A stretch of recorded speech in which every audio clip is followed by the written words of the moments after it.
എല്ലാവർക്കും ഇസ യൂട്യൂബ് ഫാമിലിയിലേക്ക് സ്വാഗതം. ഞാനിവിടെ ബീഫ് റോസ്റ്റ് ആണ് ഉണ്ടാക്കാൻ പോകുന്നത്. അപ്പോൾ ഇവിടെ ഞാൻ എടുത്തിരിക്കുന്നത് 1 കിലോ ബീഫാണ്. അത് കഴുകി വൃത്തിയാക്കി എടുത്തു വെച്ചിരിക്കുന്നതാണ്. നമുക്കതിനി പ്രഷർ കുക്കറിലോട്ട് മാറ്റാം.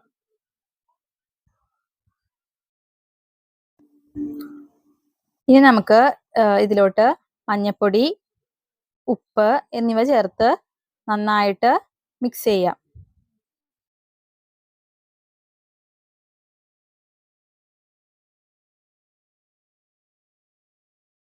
ഇതിലേക്ക് 2 പച്ചമുളക് കീറിയതും കൂടി ഇട്ടിട്ട് നന്നായിട്ട് മിക്സ് ചെയ്ത് കൊടുക്കാം.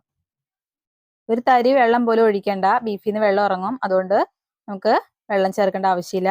അടച്ചു വെച്ച് വേവിക്കാം. ഓരോ സ്ഥലത്തും ബീഫിന് വ്യത്യസ്ത വേവായിരിക്കും. അതുകൊണ്ട് ഒരു 3-4 വിസിലാവുമ്പോഴത്തേക്കും തുറന്നു നോക്കുക. എന്നിട്ട് വെന്തിട്ടില്ലെങ്കിൽ ഒന്നും കൂടി വേവിക്കാൻ മറക്കരുത്. എനിക്കിവിടെ 3 അല്ലെങ്കിൽ 4 വിസിൽ മതി. എൻ്റെ ബീഫ് വെന്തിട്ടുണ്ടാവും. ഇനി ഗ്രേവിക്ക് വേണ്ട സാധനങ്ങൾ എന്തൊക്കെയാണെന്ന് നോക്കാം. ഞാനിവിടെ ചെറിയ സവാള കൊണ്ട് 4 സവാള എടുത്തിട്ടുണ്ട്. വലിയൊരു കഷ്ണം ഇഞ്ചി, ഒരു ഉണ്ട വെളുത്തുള്ളി, കറിവേപ്പില എന്നിവയാണ് എടുത്തിരിക്കുന്നത്. അത് നമുക്ക് ഇതുപോലെ അരിഞ്ഞെടുക്കാം.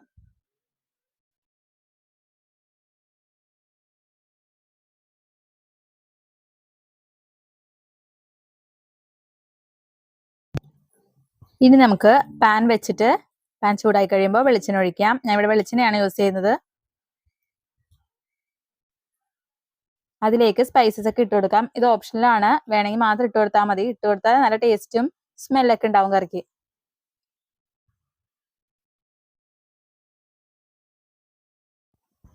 സ്പൈസസ് ഒക്കെ ഒന്ന് മൂത്ത് വരുമ്പോഴത്തേക്കും നമുക്ക് അരിഞ്ഞു വെച്ചിരിക്കുന്ന സവാള, കറിവേപ്പില, വെളുത്തുള്ളി, ഇഞ്ചി എന്നിവ ഇട്ട് കൊടുക്കാം. എന്നിട്ടൊന്ന് വാടുന്ന വരെ ഒന്ന് വഴറ്റിയെടുക്കണം. മൊരിഞ്ഞൊന്നും പോകണ്ട, ഒന്ന് വാടിയാൽ മതി.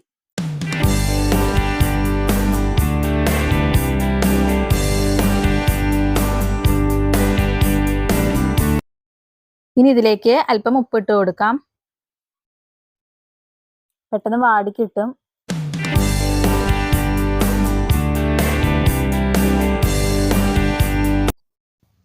ഒരു പാത്രത്തിലേക്ക് ഇനി ഗ്രേവിക്ക് വേണ്ട പൊടികളൊക്കെ എടുക്കാം. ഞാൻ ഇവിടെ എടുത്തിരിക്കുന്നത് കാശ്മീരി ചില്ലി പൗഡർ ആണ്. ഒരു 2 ടേബിൾ സ്പൂൺ എടുത്തിട്ടുണ്ട്.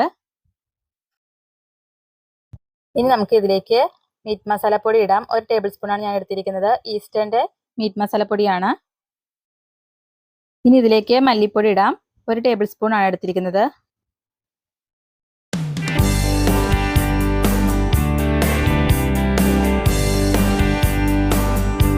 ഇനി ലാസ്റ്റ് ആയിട്ട് കുരുമുളക് പൊടിയാണ്.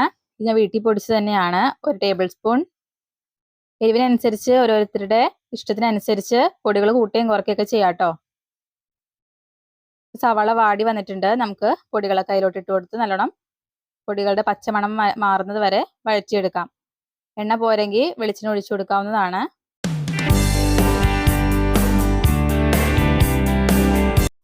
പൊടികളുടെയൊക്കെ പച്ചമണം മാറുന്നത് വരെ വഴറ്റിക്കൊണ്ടിരിക്കാം.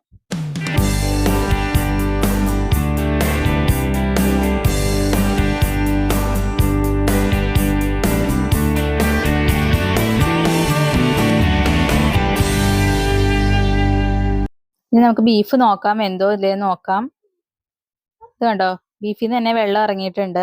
അതുകൊണ്ട് നമ്മൾ വെള്ളം ഒഴിക്കുകയോ ഒന്നും ചെയ്യണ്ട. ഈ വെള്ളം നമ്മൾ അതിലോട്ടിട്ട് വറ്റിച്ചെടുക്കുകയേ വേണ്ടത്.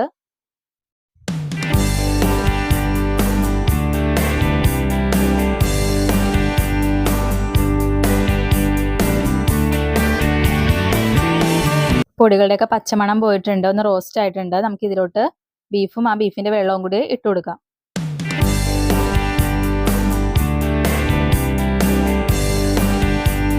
ബീഫ് ഇട്ടിട്ടുണ്ട്. ഇനി ഇത് കണ്ടോ, വെള്ളം ബീഫിന്റെ തന്നെ സ്റ്റോക്കാണ്.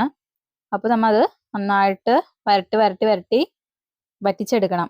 ചെറിയൊരു ഗ്രേവി പോലെ ഇരുന്നോട്ടെ, കുഴപ്പമില്ല, റോസ്റ്റ് അല്ലേ. എന്നാലും ഇത്രയും വെള്ളം വേണ്ട, നന്നായിട്ട് വറ്റിച്ചെടുക്കാം. ഉപ്പൊക്കെ പാകത്തിനാണോ എന്ന് നോക്കണം. ഉപ്പ് പോരാ എങ്കിൽ ഉപ്പ് ഇട്ട് കൊടുക്കേണ്ടതാണ്. ഇവിടെ എനിക്ക് കറക്റ്റ് ആണ്, അതുകൊണ്ടാണ് ഇടാത്തത്.